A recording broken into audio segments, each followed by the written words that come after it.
아멘. 오늘 본문 제목을 지난주 말씀에 인용했던 고신대학교 고신신학대학원 그 우병훈 교수님 그 룻기 상실에서 체험이라는 책에 보면 오늘 본문 1절에 사사들이 치리하던 때라는 이 문구가 오늘 직역하면 사사들이 사사 노릇하던 시대, 사사들이 사사 노릇하던 시대. 오늘 룻기 본문 말씀은 사무엘상에서 이제 등장하게 되는 엘리와 사무엘 사사 이전에 12사사 시대를 하나의 시대적 배경으로 해서 말씀이 전해지고 있습니다. 그래서 이 12명의 사사들과 그 시대의 형편들을 간략하게 살펴보면요, 12명의 사사를 보면 먼저 온니엘 1대 제1대 온니엘은 갈렙의 사이였죠. 그래서 딸 악사가 딸 악사를 갈렙이 이렇게 얘기합니다. 누군가 저 밑에 기랴세벨 지방을 침노해서 얻게 되면 내 딸 악사를 주겠다. 그때 그 기랴세벨을 쳐서 얻은 자가 온니엘이었습니다. 즉 이 사사기에서 가나안 땅에 들어와서 그 땅을 제대로 차지한 지파는 단 한 지파도 없는데 3명의 가정, 갈렙, 여호수아와 갈렙과 이 온니엘이 땅을 제대로 차지했다라고 소개하죠. 그리고 나중에 이스라엘 백성들이 죄를 짓고 엄청난 아픔을 당했을 때 땅을 제대로 차지했던, 그리고 가나안 그 1세대 정복자들의 그런 다음 세대라고 할 수 있는 온니엘이 제1대 사사로 쓰임 받습니다. 두 번째 사사가 이제 에훗 왼손잡이로 모아방을 이렇게 살해하면서 이스라엘 백성들을 구원한 사사고, 또 삼갈이라는 사사가 등장. 소모는 막대기로 블레셋을 물리친 유명한 일화가 있죠. 또 드보라라는 여성 사사, 바락과 입력하여 이스라엘 백성들을 구원하고, 또 기드온 300명의 연사로 엄청난 미디안 군대를 무찌르고 찌르나, 그러나 또 그 기드온 사사의 내용 중에 안타까운 것은 70명의 아들들로 인한 그 혼란의 얘기가 이 성경에 등장합니다. 그래서 첩이 있었는 그 첩의 자녀가 아비멜렉이었는데, 이 기드온의 첩의 자녀인 아비멜렉이 반란을 일으켜 이 70명의 이 아들들을 죽이고 자기가 자칭 사사가 되어 이스라엘을 섬긴다 했던 약 3년의 시간이 등장합니다. 또 돌라라는 사사는 그저 도도의 손자 부하의 아들이라는 정도로 표현이 되고 있고, 또 야일은 아들 30명과 성읍 30개를 두었다, 이렇게 사사기가 표현하고 있어요. 그리고 입다는 기생의 아들이었는데 그가 어떤 출신이었는가가 중요한 게 아니고, 그가 하나님의 그 놀라운 은혜 앞에 인간적인 욕심을 부리다 보니 잘못된 소원으로 암몬 자손을 이기고 돌아왔을 때 누구든지 그 암몬 자손의 승리 이후에 나타나 기뻐하는 자를 하나님께 산 제물로 드리겠다는 잘못된 소원으로 입다의 큰딸이 희생을 치르게 됩니다. 또 입산이라는 사사가 있었는데 아들 30명을 위해 이방 며느리를, 딸 30명을 위해 이방 사위를 불러드리게 됩니다. 또 엘론이라는 사사는 10년을 다스렸다라는 표현만 있고요. 또 압돈이라는 사사는 아들 40명과 손자 30명이 70필의 나귀를 탔다. 어떤 전쟁의 승리라기보다는 요 기록밖에 없어요. 그리고 우리가 잘 아는 삼손은 태어날 때부터 어머니의 그 아버지의 기도로 하나님께 구별되어져 드려졌던 사람이었음에도 불구하고 평생 그가 심지어 준비되지 않고 자질이 없는 중에도 하나님 그에게 능력을 주셔서 사사를 감당할 수 있었는데 끝내는 성화되지 못한 자신의 내면의 상태에 결국 쓰러지고 말죠. 그리고 들릴라의 게임에 넘어가 두 눈이 뽑히고 그렇게 블레셋의 종으로 있다가 하나님이 그를 불쌍히 여기셔서, 그러나 인생의 마지막을 블레셋을 이렇게 무찌르는 것으로 함께 죽임을 당하는 것으로 사사기 내에서 세움을 받는 사사의 이야기는 끝이 납니다. 그러면서 오늘 이 12명의 사사의 이야기가 쭉 시대적으로 지나오면서 이스라엘 백성들의 영적 형편은 점점 더 어두워져 갔습니다. 온니엘을 세울 때 그런 시대적 형편, 영적 상황이 점점점 사사가 지나가면서 기드온 사사를 기점으로 해서 점점 그 사사들의 그런 어떤 불편한 얘기, 또 우리가 굳이 몰라도 될 만한, 그러나 왠지 하나님께서 지적하고 계신 듯한 이 수준 낮은 영적 형편의 얘기를 등장시키면서 사사기 전체 구조가 은혜로 시작되어진 것이 결국 그 더 어두워져 가는, 갈라디아서 말씀을 인용하자면 성령으로 시작하였지만 끝내는 육체로 맞춰지는 것처럼. 그래서 사사기 제일 마지막 장 마지막 절에 뭐라고 마칩니까? 이스라엘의 왕이 없으므로 백성들이 자기 소견에 옳은 대로 행하였다라는, 이것이 사사기의 결론인 것처럼 제시되고 있습니다. 당시 이스라엘 백성들의 영적 상황과 수준은 사자들의 영적 상황과 수준과 비례한다고 볼 수 있습니다. 하나님께서는 어떻게 해서든 자기 백성들 가운데 거하시면서 그들을 인도하시고 구원하시기를 원하십니다. 임마누엘, 즉 하나님께서 영원히 자기 백성과 함께 하심의 목적은 하나님을 섬기는 이들을 통해 하나님 나라를 회복하심입니다. 타락한 자기 백성의 영적 회복과 성숙을 통해 하나님의 나라의 통치와 다스리심이 생명의 역사로 나타나는 것입니다. 사사시대의 특징은 하나님의 백성들이 자기들의 죄로 인해 영적 무장이 해제되어 주변 적들의 침략과 공격과 지배를 피하지 못했다는 겁니다. 하나님을 섬기지 않으면 어떤 적도 상대하지 못하는 약한 상태. 반면 하나님을 섬긴다면 어떤 적도 이기는 것이 하나님 백성들의 영적 형편입니다. 적의 규모가 얼마나 큰지, 얼마나 위협적인지, 얼마나 많은 무기를 가지고 있는지, 얼마나 강력한지, 얼마나 큰지, 얼마나 내가 해결하지 못할 만큼 어려운지, 이게 중요하지 않아요. 이게 중요하지 않아요. 내가 지금 하나님을 얼마나 신뢰하고 있는지. 여러분, 반면에 은혜도 마찬가지예요. 오늘 내가 정직하고 바르게 살았기 때문에 내가 죄에서 이기는 게 아닙니다. 하나님이 나를 붙들어 주셨기 때문에, 얼마나 큰 죄를 내가 이겨냈기 때문에 보호를 받는 게 아닙니다. 하나님이 나를 불쌍히 여겨주셨기 때문에, 불쌍히 여겨주셨기 때문에. 오늘 우리의 영적 형편은 하나님 그분만 온전히 바라보지 않으면, 제가 종종 그런 표현을 쓰죠. 개미 한 마리도 상대하지 못한다. 여러분, 기도하다가 기도가 뚝뚝 끊어질 때 왜 기도가 뚝뚝 끊어지는지 자세히 살펴보세요.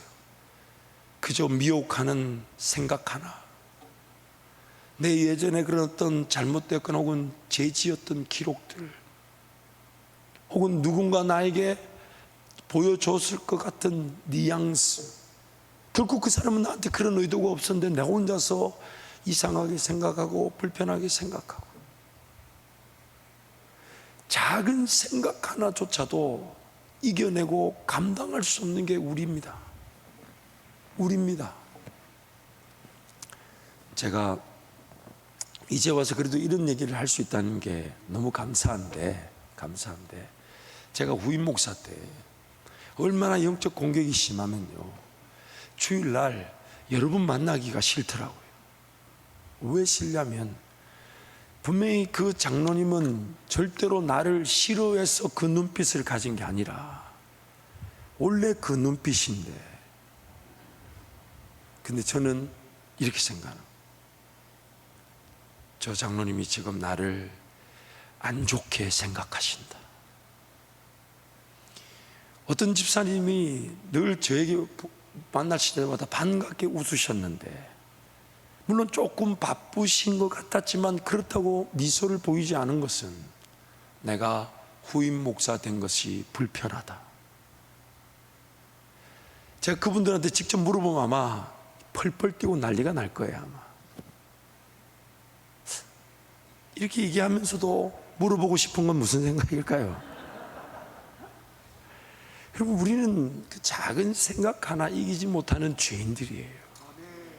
내가 뭔가 능력이 있어서 죄를 이겼기 때문에 하나님의 백성으로 예배하는 게 아니라 하나님이 나를 그 진노 중에 긍휼을 베풀어 주셔서 나를 붙들고 계셨기 때문에 내가 지켜진 것이고 내 삶이 보호받은 것입니다.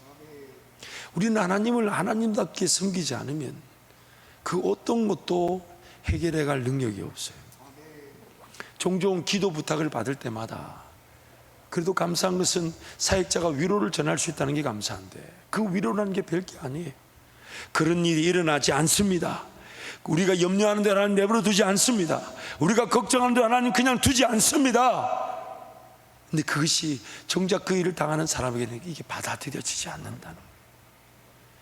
하나님이 살아계셔서 모든 것이 하나님의 주권 안에 하나님의 계획하심과 하나님의 섭리를 벗어날 수가 없습니다.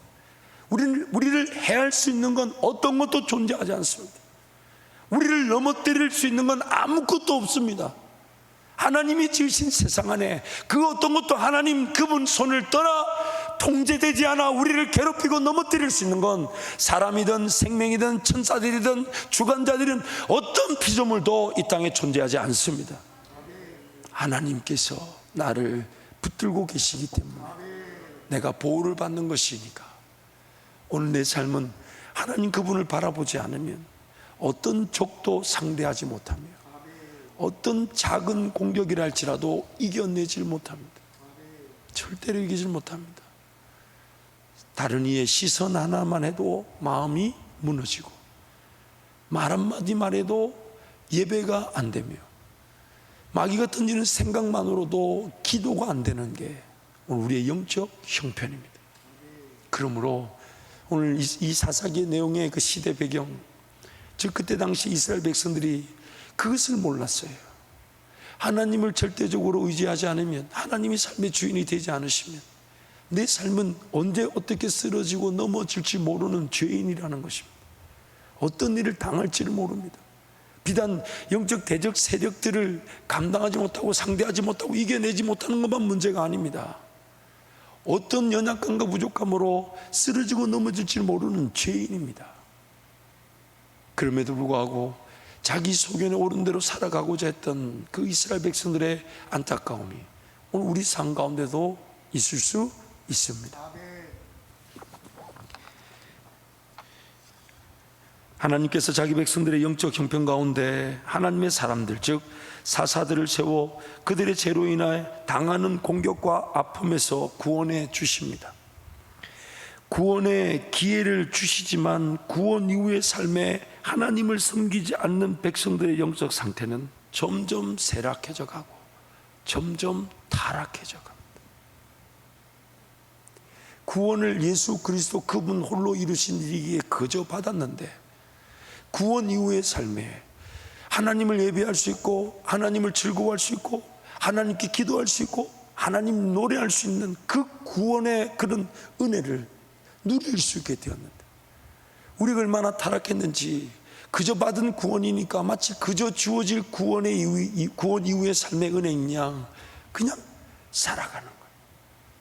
하나님이 건져주셨다는 것은 기회를 주셨다는 것인데 기회를 주신 하나님 앞에 삶을 내어드리기보다는 또 죄를 짓고 또 쓰러지고 그런 하나님이 또 그 수준에서 그 상태에서 그 형편에서도 어떻게든 하나님 그들과 거하시며 그 사람을 세우시고 또 그 사람을 통해 구원해 주셨지만 또 그 구원의 은혜를 저버리고 구원 이후의 삶에 하나님을 내어야 할 그 기회를 저버리고 또 자기 소견 자기 뜻대로 살아가다가 또 죄를 짓고 또 쓰러지고 넘어지면 그래도 그 상황에 또 하나님이 사사를 세우시고 또 구원해 주셨구만.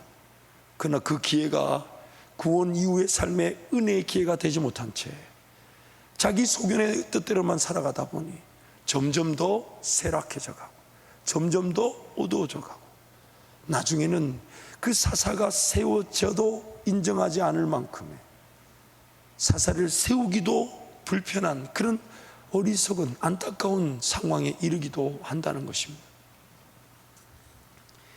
더 이상 세울 만한 사사들이 없을 정도의 영적 형편과 무질서 상황으로 인해 하나님께서는 그분 홀로 구원의 역사를 이루신 것이 룻기의 내용인 것입니다. 룻기의 내용입니다. 사사의 시대의 그런 안타까운 영적 형편들, 그래서 하나님이 이스라엘 백성들 가운데 더 이상 세우실 만한 사람이 없는 그 무질서함 때문에 하나님의 그 권위가 실추되고 하나님은 하나님답게 섬기지 않는 이스라엘 백성들 때문에 기회에 어쩌면 이스라엘 백성들 가운데 아무도 하나님을 찾지 않고 하나님을 노래하지 않으니까 모압의 여인 룻을 통해서 하나님의 역사가 이어져 가게 하신 것인지도 모릅니다. 하나님을 왕으로 섬기지 않은 백성들의 왕은 자기 소견이었습니다.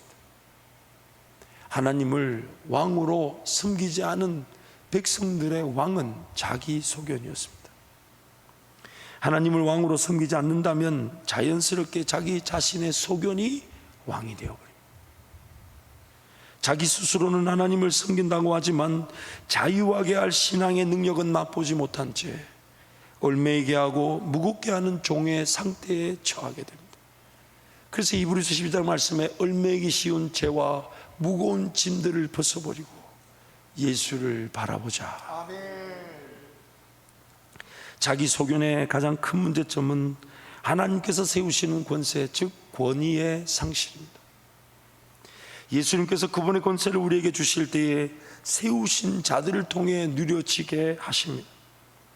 하나님의 권위가 하나님께서 세우신 사람들을 통해 나타나게 하심으로 세우신 자들부터 위임되는 권위에 합당한 그릇이 되게 하십니다. 삼손처럼 전혀 준비가 되어 있지 않은 상태에서도 하나님께서 세우셨다는 이유 하나만으로 하나님의 권위, 즉 권세를 통해 백성들은 구원받았습니다. 영적 수준과 형편이 점점 어두워져 가듯 타락하여 하나님께서 기회를 주시지만 세우신 이들의 영적 권위도 존중받지 못할 수 있습니다.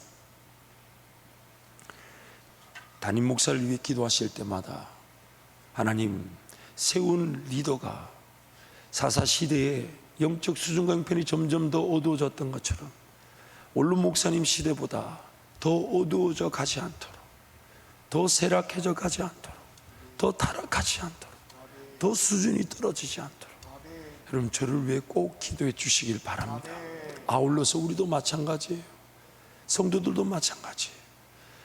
개척의 시기부터 기도하지 않으면 안 될 만한, 그러나 오히려 기도하지 않으면 안 될 만한 그 어려움이 하나님의 기적을 보게 하셔가지고 오늘 한밭제일 40년의 은혜의 역사가 이루어졌다면 이제 우리는 더 큰 은혜를 위한 시험의 기회를 가진 것인데, 그래서 우리에겐 기회인데, 그래서 우리는 40년의 그런 헌신처럼 하지 않고도 오늘 은혜를 누린 것이고 40년의 그런 기도만큼 기도하지 않고서도 오늘 하나님을 예배할 수 있게 된 것이 자칫 잘못하면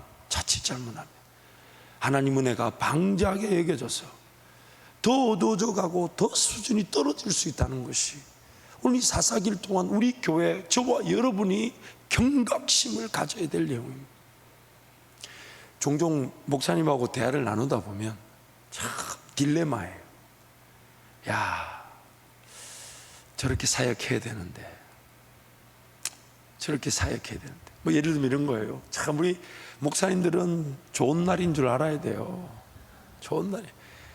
예를 들면 제가 뭐 실명을 좀 거론해도 될 것 같아요. 우리 대전 남부교회 류명렬 목사님, 아주 귀한, 그래도 대전에서 유력하고 큰 교회 지금 담임 목회를 하고 계신데 저희 교회 사역자 출신이잖아요.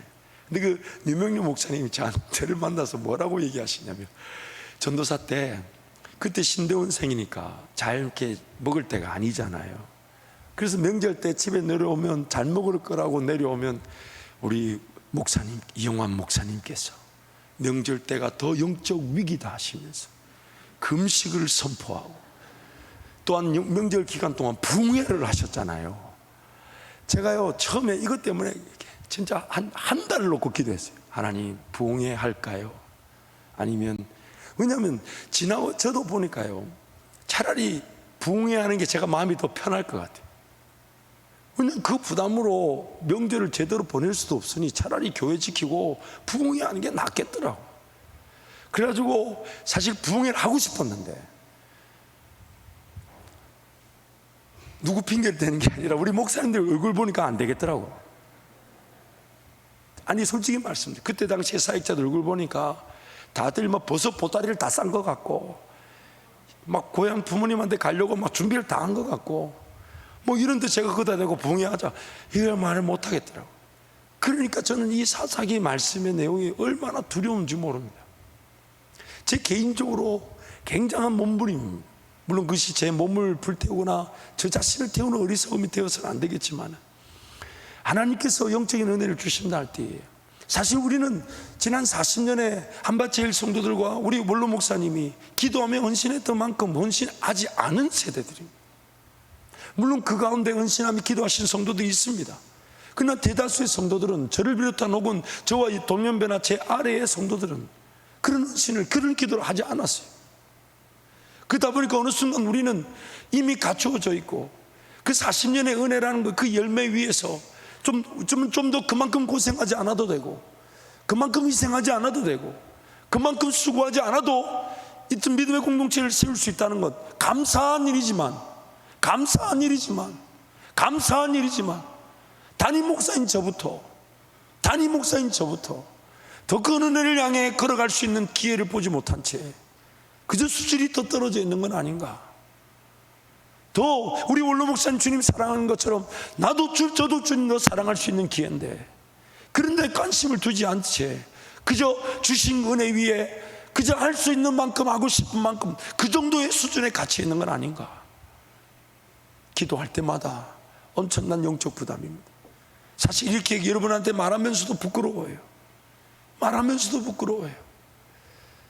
그래서 막 목사님 옛날 얘기할 때마다, 옛날에는 그걸 막 들으면서 좋았는데 이제는 들으면 좀 부담스러워요. 저걸 어떻게 적용해야 되나, 어떻게 하면 우리 지금의 성도들과 함께 정말 목숨을 다해서 주님께 기도할 수 있는 저런 헌신을 어떻게 하면 만들어낼 수 있나, 어떻게 하면. 이렇게 말하다 보니까 지금 제 속에 욕심이 있을 것 같아요, 없을 것 같아요? 그래서 막 선포하고 싶은 사역들이 요만큼까지 올라오지만 여러분 때문에 안 하는 거예요. 이게 농담이 아니에요. 또 기도해보고 또 하나님께 물으면서 현재 우리 수준에 우리 성도들이 그래도 감당할 수 있는 길이 되어야 하기 때문에 또 기도하며 하나님께 물어야 되겠지만, 여러분 이 사사기 말씀을 통해서 오늘 저와 여러분이 정말 어떤 예방적 차원에서 경각심이 일어나기를 축복합니다. 경각심이 일어나기를.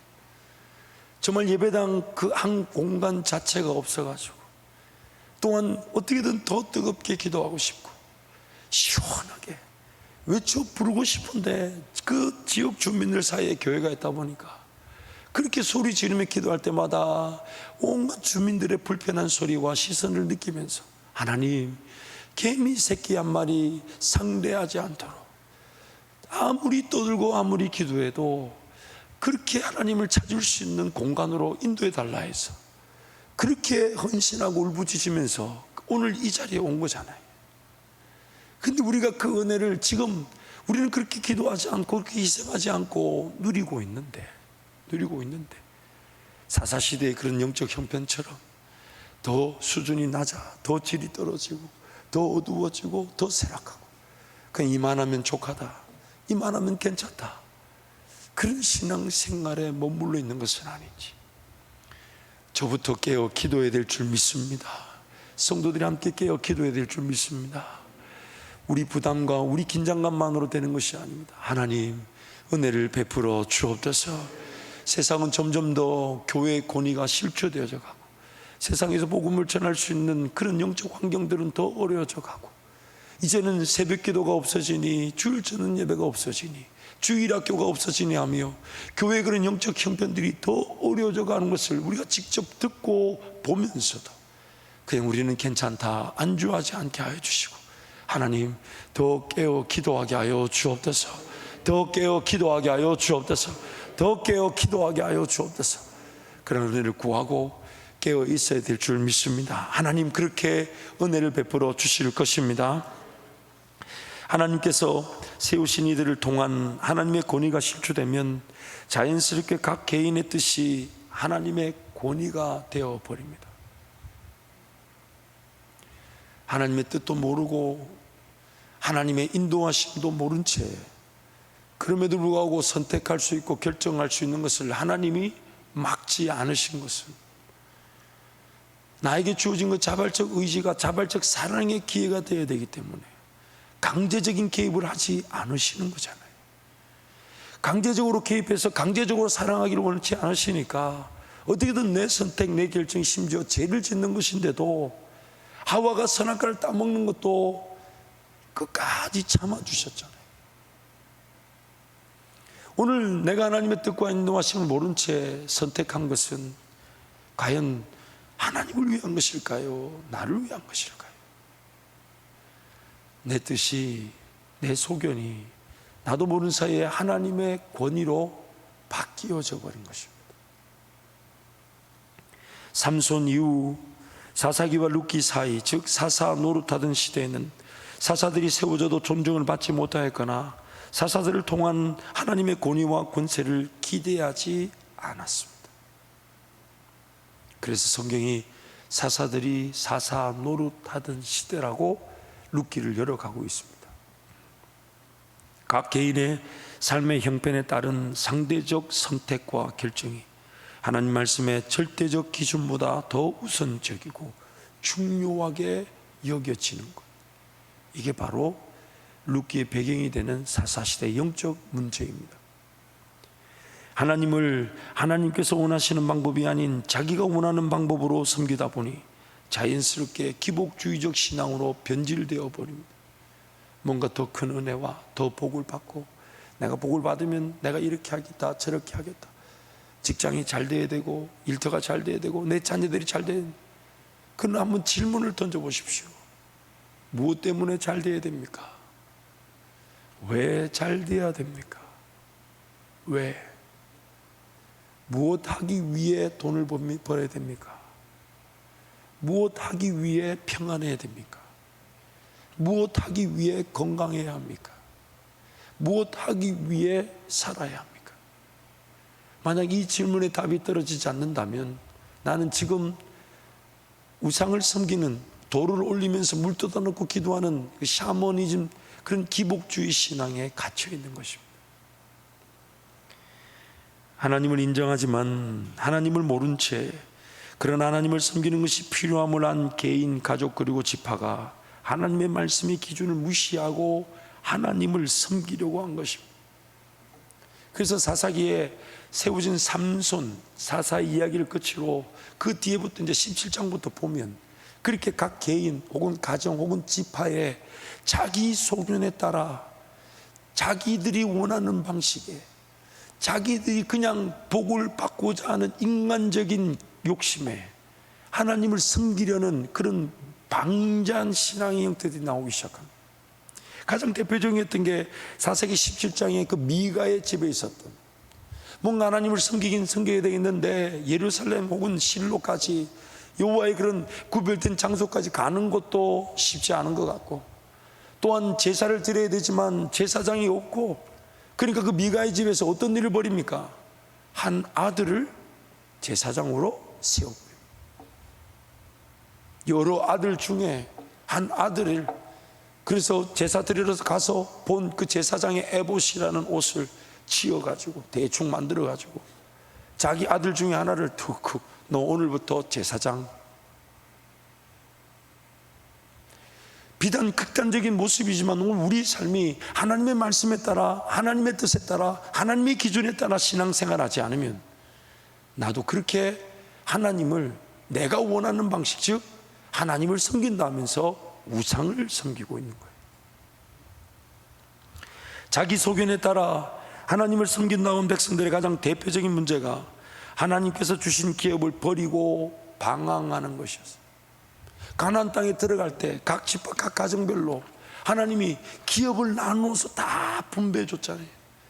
그리고 이제 그 기업에서 그들이 해야 될 일이 뭐냐면 성령을 위하여 심고 열매를 거둠으로 생명의 생수의 강의 역사가 흘러넘치듯 죽었던 자들이 살아나오며 하나님의 땅이 지켜지는 것인데, 그런데 자기 소견에 따라 살아가다 보니까 마치 야고보서 말씀에 나오는 것처럼 여기서 비즈니스를 하면 좀 돈을 버는가 보다, 저기서 저 일을 하면 돈을 버는가 보다, 하나님이 머물러라는 자리에 머물지 않고, 여러분 잊지 마세요. 어디든지 가면 교회가 있다는 이유로 내 비즈니스와 내 직장 따라 옮기는 게 인생이 아닙니다.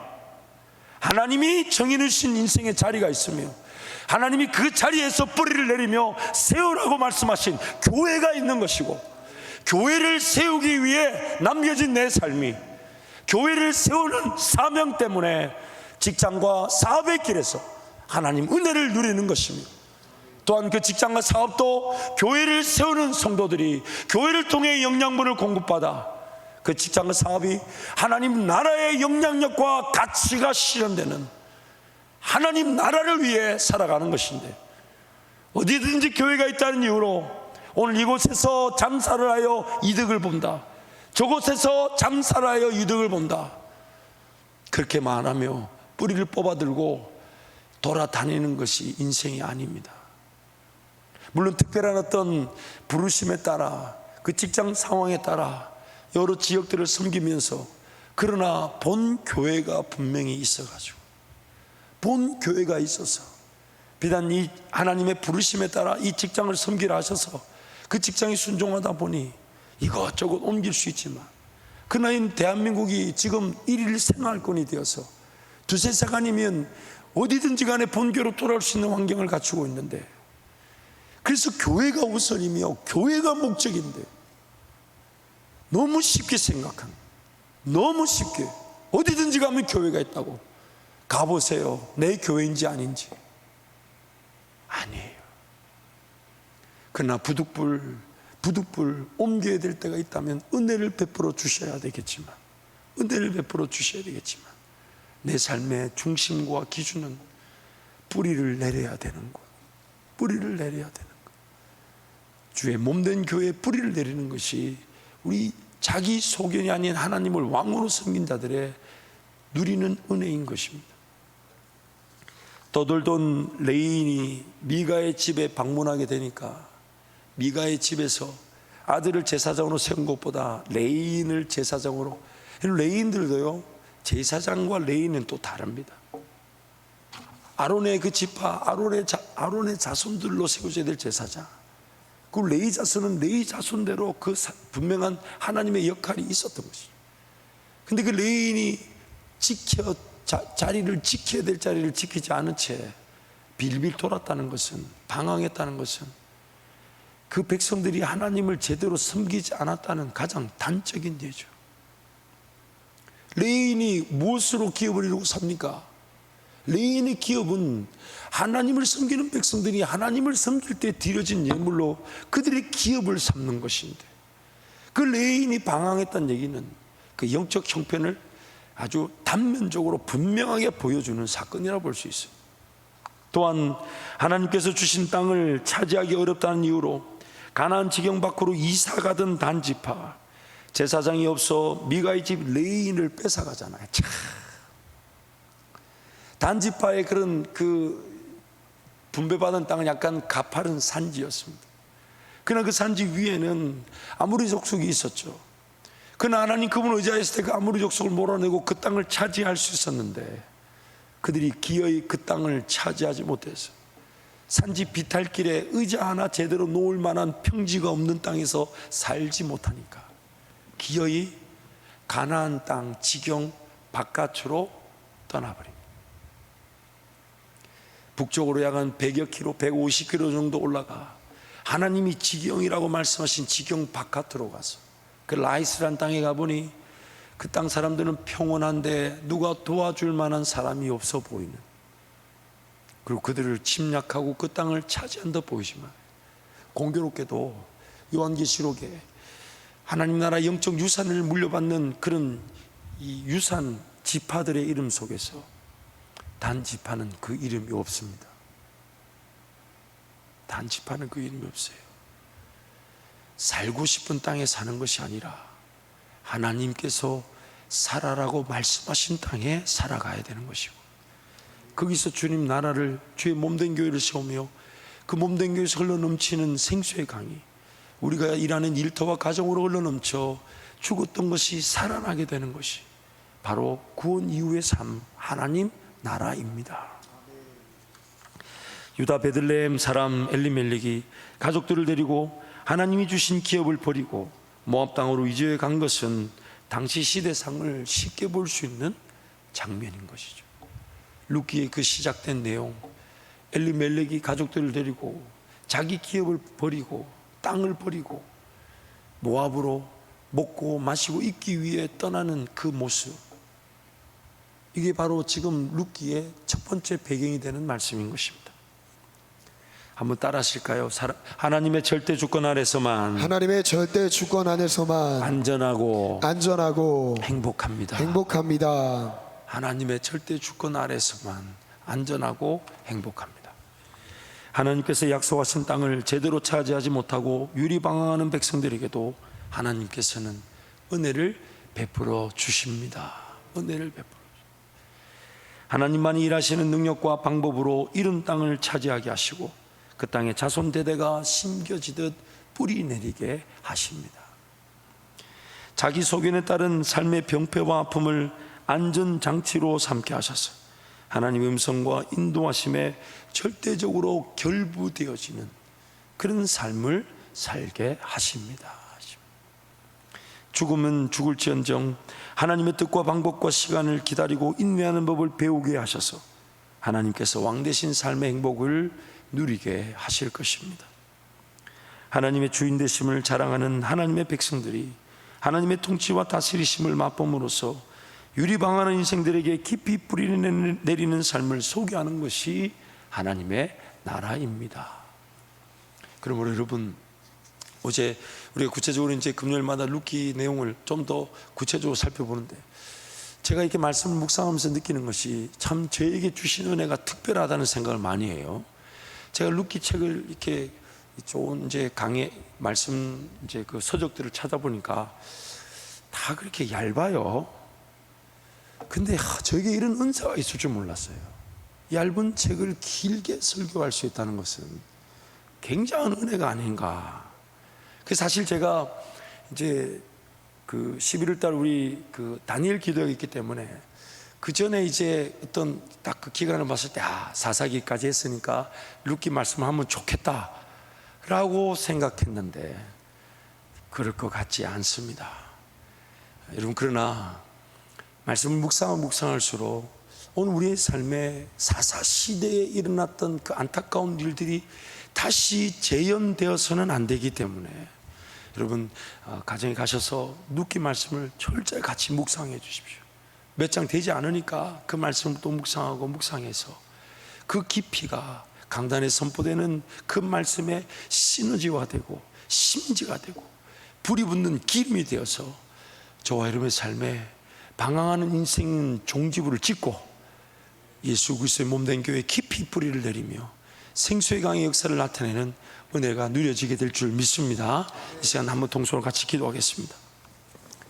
여러분, 기도하실 때 하나님, 내 인생 그냥 방황하지 않게 하여 주옵소서. 하나님의 뜻 가운데 끝까지 인내하게 해주시고 하나님의 선한 계획이든 혹은 내가 죄를 짓고 쓰러지고 넘어진 자리에서도 심지어 그 죄에 대한 책임이나 죄를 감당하지 못하는 어리석은 자리에서도 하나님의 은혜로 결정하고 하나님의 은혜로 선택하며 하나님을 끝까지 기다릴 줄 아는 자 되게 해달라고 주님 찾고 함께 동성으로 기도합니다. 주여 주여 주여, 아버지,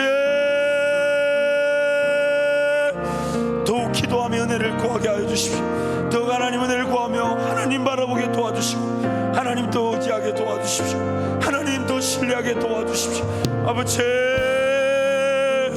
은혜를 베풀어 주옵소서. 긍휼과 자비를 베풀어 주시고 하나님의 성인한 성도들 예수 그리스도의 몸된 교회에 깊이 뿌리를 내려 유리방황하는 인생의 종지부가 찍어지고 오직 주님과 함께 동의하며 주님 바라보며 주님 나라와 영광의 길을 걸어갈 수 있도록 주여 은혜를 베풀어 주옵소서. 하나님 아버지, 하나님 도와주옵소서. 하나님 도와주옵소서. 말씀 중에 도전했던 내용을 그대로 기도해 주십시오. 하나님, 사사시대에 점점 쇠락해져 갔던 영적 상황들, 점점 수준과 영적인 질이 떨어졌던 사사들, 하나님 그러한 일이 오늘 우리 교회 또한 김종진 담임 목사가 되지 않게 하여 주시고 우리 성도들이 되지 않게 하여 주옵소서. 받은 은혜가 귀한 줄 알아. 그러나 이 은혜가 40년 동안 그렇게 기도하며 헌신하며 희생하며 하나님만 바라본 하나님의 은혜의 열매라면 하나님 이제 거룩한 책임감을 가지고, 그러나 주님도 사랑할 기회가 되게 하시고 주님도 의지할 기회가 되게 도와주시고 주님도 바라보게 하여 주셔서 하나님 이전의 기도보다 더 깊은 기도로, 이전의 은혜가 더 놀라운 은혜로, 이전의 믿음보다 더 놀라운 믿음으로 나아가게 하여 주옵소서. 주님 잡고 함께 기도합니다. 주여,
간절히 은혜를 구해야 될 것은 하나님의 말씀이 절대적인 기준이 되게 하여 주옵소서.